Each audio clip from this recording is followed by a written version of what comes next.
She was 16 years old, lying on the couch in the living room of the only home she had left. Her twin sister was at a sleepover. She was alone, with the man who had raised her, the man who promised to protect her after their parents died, Uncle Robert. And that night, he broke her. He touched her. He violated her. He stole something from her that she could never get back. And when it was over, when he stood up and straightened his shirt like nothing had happened, he told her to stay quiet. He told her no one would believe her anyway. He told her it would destroy the family. So she stayed silent, for weeks, for months. She endured it again, and again, and again. Until one night, her sister Emma walked in, saw what was happening, and everything exploded. Emma screamed. She grabbed Lily. They locked themselves in the bathroom and held each other while their world shattered into a million pieces. The man they called family, the man they trusted like a father, had been destroying Lily in the shadows, and now the truth was out. If you missed part 1, go back and watch it now. You need to understand how they got here, how 2 little girls lost their parents at 8 years old, how Uncle Robert became their guardian, how he built their trust over 8 years, only to betray it in the most horrific way possible. Part 1 will break your heart, but you need to see it to understand what comes next, because this is part 2. This is what happens when the truth comes out. This is the investigation, the trial, the fight for justice, and the long, painful road to healing. This is Emma and Lily's story of survival. Before we continue, let us know in the comments where you're watching from. We'd love to hear from you. And if you're new here, click on the subscribe button so you never miss any of our upcoming videos. This story matters, and your support helps us reach people who need to hear it. After that night, after Emma found out, nothing was the same. Emma and Lily locked themselves in their bedroom. They barely came out.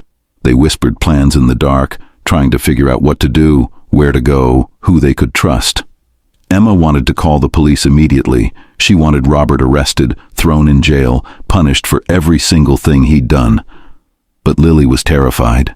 She kept saying, "What if they don't believe me? What if they think I wanted it? What if they take us away?"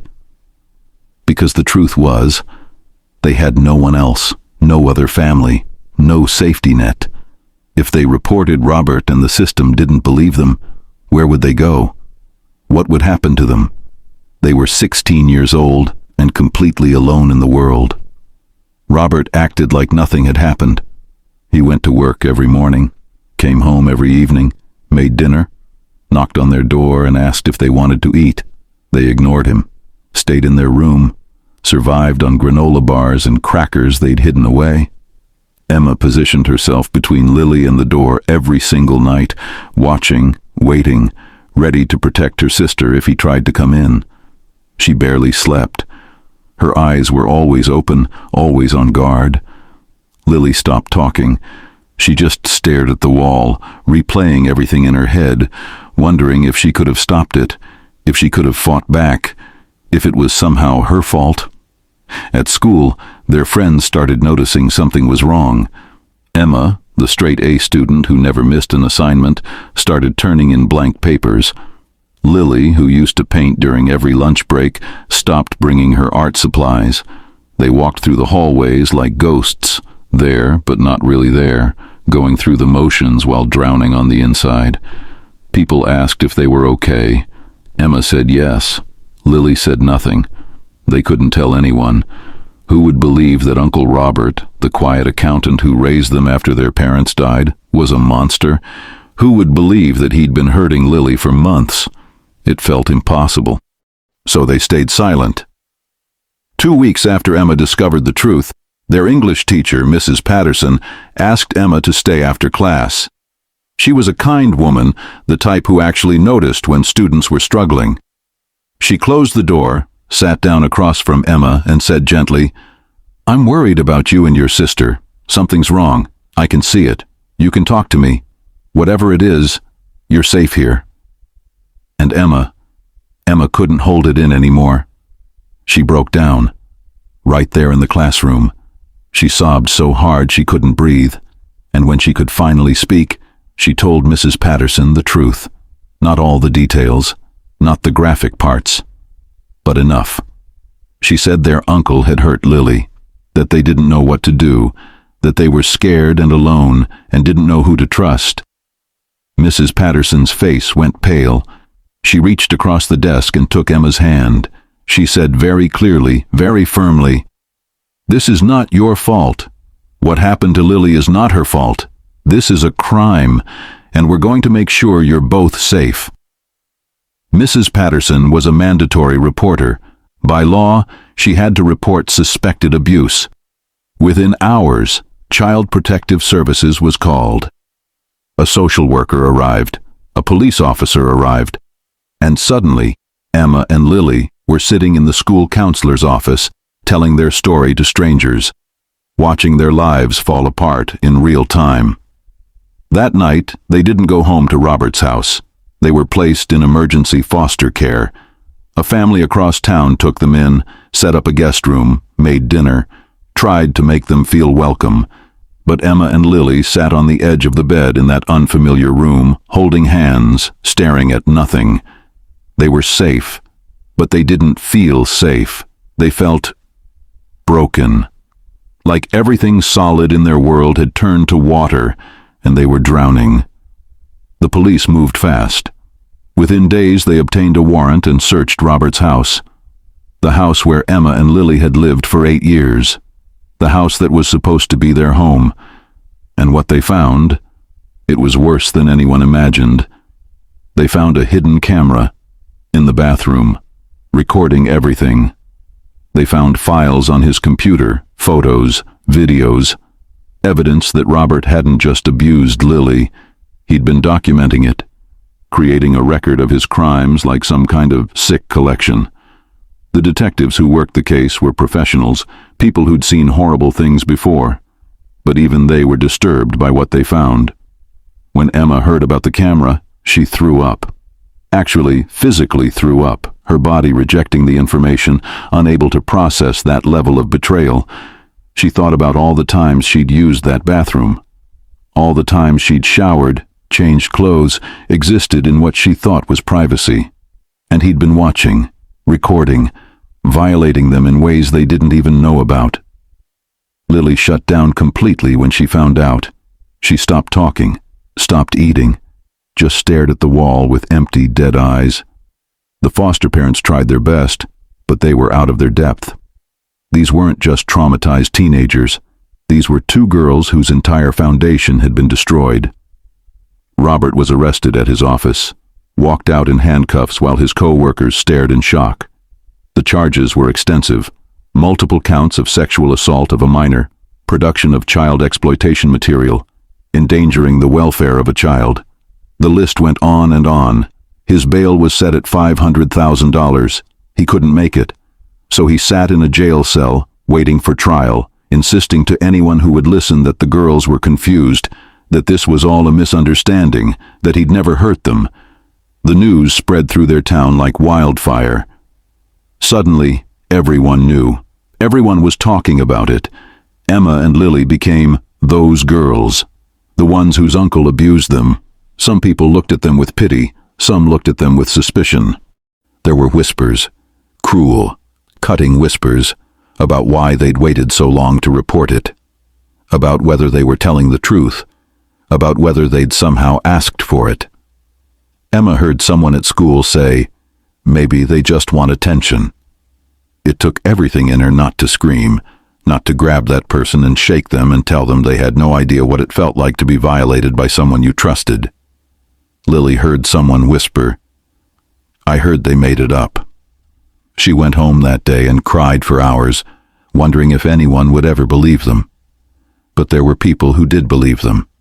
Mrs. Patterson checked in on them every single day, sent texts, brought them homework, made sure they knew they weren't alone. The social worker assigned to their case, a woman named Karen with tired eyes and a fierce heart, fought for them, made sure they got therapy, made sure they had a safe place to live, made sure their voices were heard. Detective Martinez, the lead investigator, treated them with dignity and respect. He never made them feel like they were on trial. He believed them from day one, and he worked tirelessly to build a case that would put Robert away for a long, long time. The twins started therapy, individual sessions and joint sessions with a trauma specialist named Dr. Morgan. At first, they couldn't talk, couldn't put words to what had happened, but slowly, painfully, they started to open up, started to process the trauma, started to understand that what happened wasn't their fault, that they were victims, not willing participants, that Robert was a predator who manipulated and violated them. Dr. Morgan taught them coping skills, breathing exercises for the panic attacks, grounding techniques for the flashbacks, ways to talk to each other when the memories got too heavy. 6 months after Robert's arrest, the case went to trial. If you're still here, type "I'm still here" in the comments. It helps this story reach more people who need to hear it. And if this story is affecting you, if you're going through something similar, please know you're not alone. There are resources. There are people who will believe you. Keep watching. Keep fighting. You matter. The trial was the hardest thing Emma and Lily had ever done. Harder than losing their parents. Harder than living with Robert after the abuse started. Harder than anything they could have imagined, because they had to sit in a courtroom full of strangers and describe, in graphic detail, what Robert had done to them. They had to relive the worst moments of their lives while he sat at the defense table in a suit and tie, looking so normal, so harmless, so much like the uncle who used to help them with their homework. Emma testified first. She walked to the witness stand with her hands shaking, her heart pounding so hard she thought it might explode.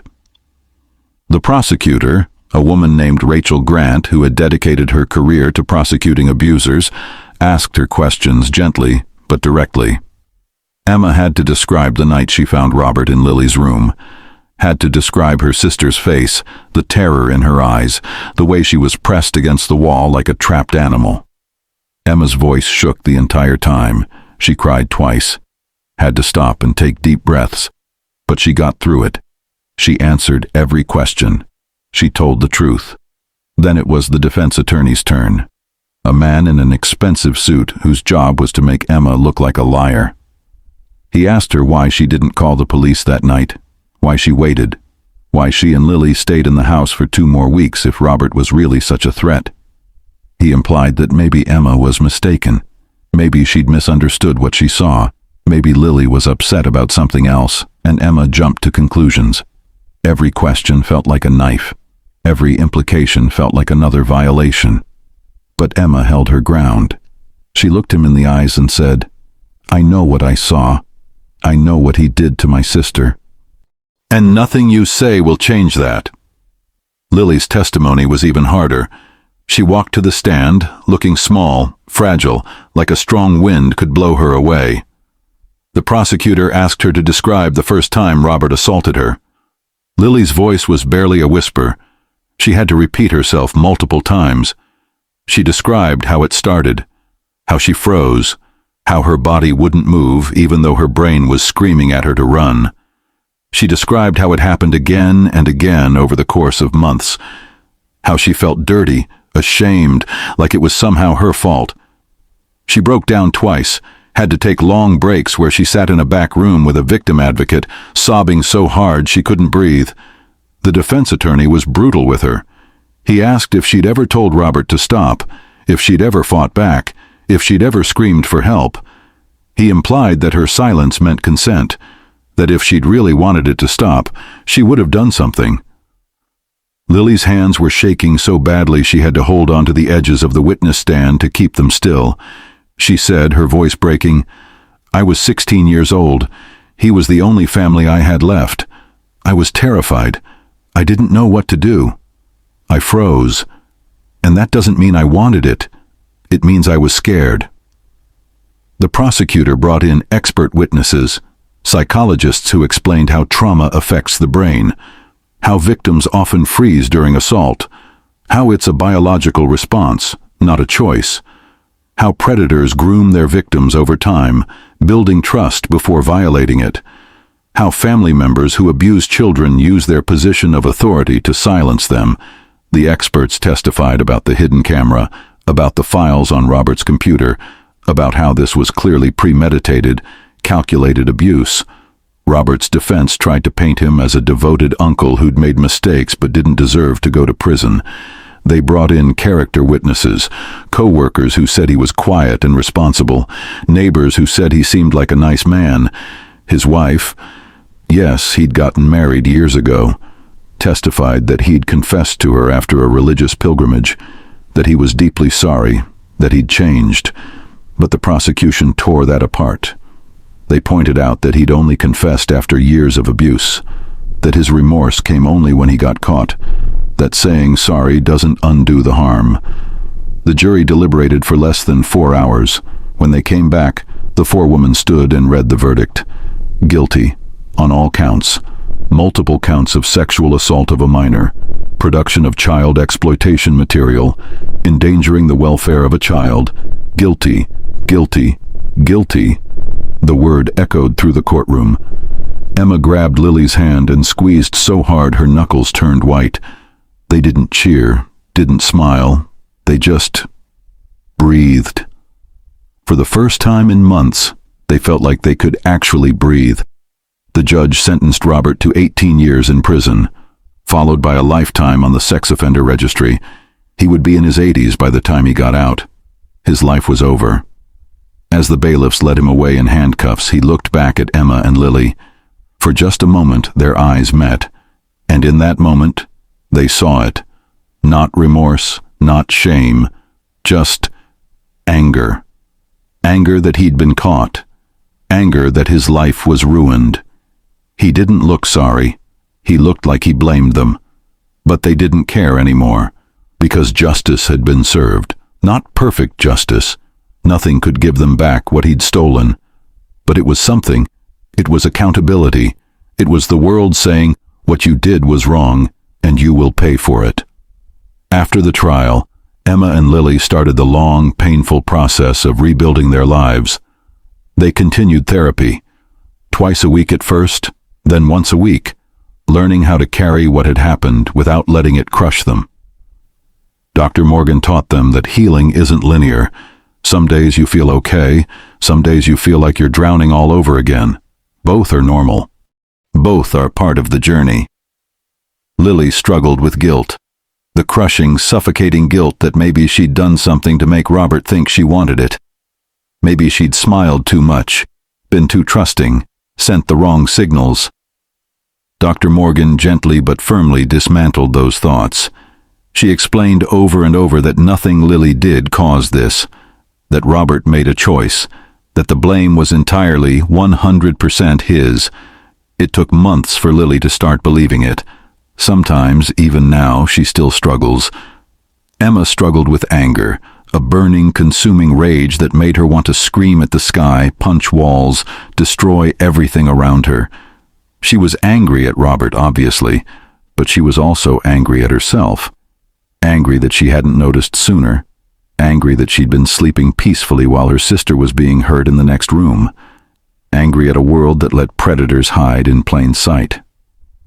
Dr. Morgan helped her understand that anger is a normal response to injustice, that she needed to feel it, not bury it, but she also needed to channel it into something productive, something that wouldn't destroy her from the inside out. They learned coping mechanisms, breathing exercises for when panic attacks hit out of nowhere, grounding techniques for when flashbacks pulled them back into those horrible moments. 5 things you can see, 4 things you can touch, 3 things you can hear, 2 things you can smell, 1 thing you can taste, a way to anchor themselves in the present when the past tried to swallow them whole. The foster family they'd initially been placed with wasn't the right fit. Too chaotic, too many people, not enough understanding of what trauma does to a person. After a few months, they were moved to a new home. A woman named Carol, a single foster parent in her 50s, who specialized in taking in older kids with trauma histories. She was firm but gentle. She set boundaries but gave them space. She didn't try to replace their mother, didn't pretend everything was fine. She just showed up every single day, made breakfast, drove them to therapy appointments, sat with them when nightmares woke them up at 3 in the morning, asked nothing in return except that they keep trying. It took a long time for Emma and Lily to trust Carol.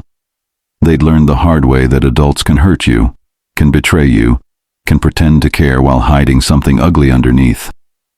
But Carol was patient. She never pushed, never demanded affection or gratitude, just kept showing up, day after day, month after month, proving through her actions that not all adults are dangerous. Slowly, carefully, the twins let their guard down, started to believe that maybe, just maybe, they could trust again. By the time they turned 18, they'd been with Carol for almost 2 years. She helped them apply for college, helped them navigate financial aid and scholarships, and all the complicated paperwork that comes with being foster kids aging out of the system. Emma got into the University of Maine with a full academic scholarship. She wanted to study criminal justice, wanted to become a prosecutor like Rachel Grant, the woman who'd fought for them in court, wanted to fight for other victims the way someone had fought for her.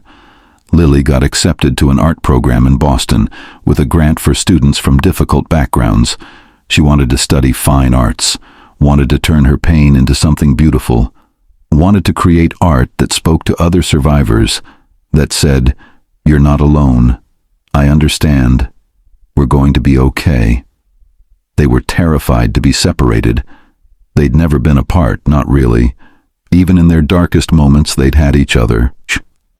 But they also knew they needed to grow, needed to figure out who they were outside of their shared trauma. So they made a pact. They'd call every day, visit every month, support each other from a distance while building their own lives, their own identities, their own futures. The night before Emma left for college, they stayed up late in their room at Carol's house.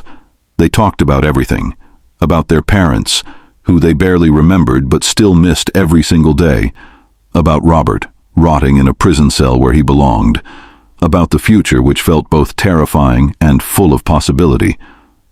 Lily asked, "Do you think we'll ever be normal?" Emma thought about it for a long time. Then she said, "I don't know if there's such a thing as normal, but I think we'll be okay. I think we're going to be better than okay. We survived him. We can survive anything." College was hard, not the academics. Emma thrived there. She joined the debate team, made friends who didn't know her story, threw herself into her studies with a focus that bordered on obsession. But there were moments when a professor would mention something about family law and she'd have to excuse herself to cry in the bathroom. Moments when she'd see a father walking his daughter across campus and feel the loss of her own father like a fresh wound. Moments when nightmares woke her up gasping, reaching for Lily who wasn't there. Lily struggled more. Art school was intense, competitive, full of people who seemed so confident, so sure of themselves. She felt like an imposter, like everyone could see the brokenness inside her, the cracks she tried so hard to hide. Her paintings were dark, full of shadows and empty spaces, reflections of the pain she couldn't put into words. Her professors called her work emotionally raw and powerful. She wanted to tell them it wasn't a choice, that she didn't know how to paint anything else, that every brushstroke was an attempt to get the ugliness out of her head and onto the canvas where it couldn't hurt her anymore. But slowly, painfully, they both healed. Not completely, not perfectly, but enough. Emma found purpose in her studies, decided she wanted to become a prosecutor, wanted to fight for victims who couldn't fight for themselves. Lily found catharsis in her art, started painting not just pain but also hope. Small glimmers of light creeping into the darkness, signs that maybe, just maybe, she was going to be okay. They video called every Sunday night, talked about classes and roommates and stupid things that made them laugh. Sometimes they talked about the heavy stuff too, about therapy appointments and medication adjustments, and days when getting out of bed felt impossible. But mostly they just talked, like sisters, like twins, like two people who'd been through hell and made it out the other side, scarred but surviving. 4 years later, Emma graduated with honors, top of her class. Carol sat in the audience, tears streaming down her face, so proud she could barely speak. Lily's senior art show featured a series of paintings called After. They depicted two figures walking away from a burning house, holding hands, facing a sunrise. The show sold out. People stood in front of her paintings and cried. Strangers came up to her and said, "I've been through something similar. Thank you for putting it into words I couldn't find." Today, Emma is 26 years old. She works at the district attorney's office in Portland, Maine. She prosecutes cases of child abuse and sexual assault. She's good at her job. Really, really good. Because she understands victims in a way most lawyers can't. She knows the fear, the shame, the hesitation to come forward, and she fights like hell for every single one of them. She's won convictions that other prosecutors thought were impossible. She's become the person she needed when she was 16. Lily is also 26. She lives in a small studio apartment in Boston. She makes a living as a freelance artist. Her work has been featured in galleries across the country. She's been commissioned to create pieces for abuse awareness campaigns, for survivor support organizations. Her art speaks to people in ways words can't. It says, "I see you, I understand, you're not alone." They still talk every week, still visit each other whenever they can, still hold hands when they're together, a habit from childhood they've never outgrown. People sometimes ask if they're okay, if they've moved on, if they've forgiven Robert. Emma always says the same thing. We're survivors, not victims. And no, we haven't forgiven him. We don't have to. Forgiveness is not a requirement for healing. Robert is still in prison. He's been there for 10 years now. He'll be eligible for parole in 8 more years. Both Emma and Lily have already written letters to the parole board. Letters that make it very clear he remains a danger, that he should serve every single day of his sentence, that he should never, ever be released. They'll be at every parole hearing, making sure their voices are heard, making sure he doesn't get the chance to hurt anyone else the way he hurt them. This story doesn't have a fairy tale ending. There's no magical moment where everything gets fixed, where the pain disappears, where Emma and Lily wake up one day and realize they're completely healed, because that's not how trauma works. That's not how healing works. Some wounds leave scars that never fully fade. Some memories never stop hurting. Some nightmares never completely go away. But this is a story of survival, of 2 girls who were betrayed by the person who was supposed to protect them, who had their innocence stolen, who were forced to grow up too fast and carry burdens no child should ever have to carry. But they survived. They fought back. They refused to let what happened to them define the rest of their lives. Betrayal cuts deep, especially when it comes from family, from someone you trusted, someone who was supposed to keep you safe. But healing is possible. Not easy, not quick, not perfect, but possible. When you find the courage to speak your truth, when you refuse to carry shame that was never yours to begin with, when you surround yourself with people who believe you, support you, fight for you. If you're watching this and you've been through something similar, you are not alone. You are not dirty. You are not broken. What was done to you was not your fault. I need you to hear that. Not your fault. And there is help available. There are people who will believe you, hotlines you can call, organizations that exist specifically to help survivors. Please reach out. Please tell someone. Please know that you deserve safety, support, and healing.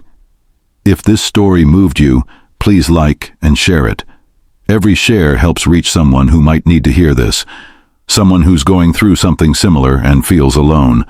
Subscribe to our channel for more true stories of survival and justice, stories that matter, stories that need to be told, and tell us in the comments. What does healing mean to you? What does justice mean to you? How do you move forward from betrayal? Your thoughts matter. Your voice matters. You matter. Emma and Lily would want you to know you're stronger than you think. You're braver than you believe. And you deserve a future that isn't defined by your past. You deserve to heal. You deserve to be happy. You deserve to live a life free from the weight of what someone else did to you. Thank you for watching. Thank you for listening. Thank you for caring about stories like this. Because when we share them, when we refuse to let them stay hidden in the shadows, we take power away from the people who hurt us. We take back our voices. We take back our lives. And we remind other survivors, you are not alone. We see you. We believe you. And we're here for you. Stay strong, keep fighting, and never ever let anyone make you feel like your pain doesn't matter, because it does. You do, always.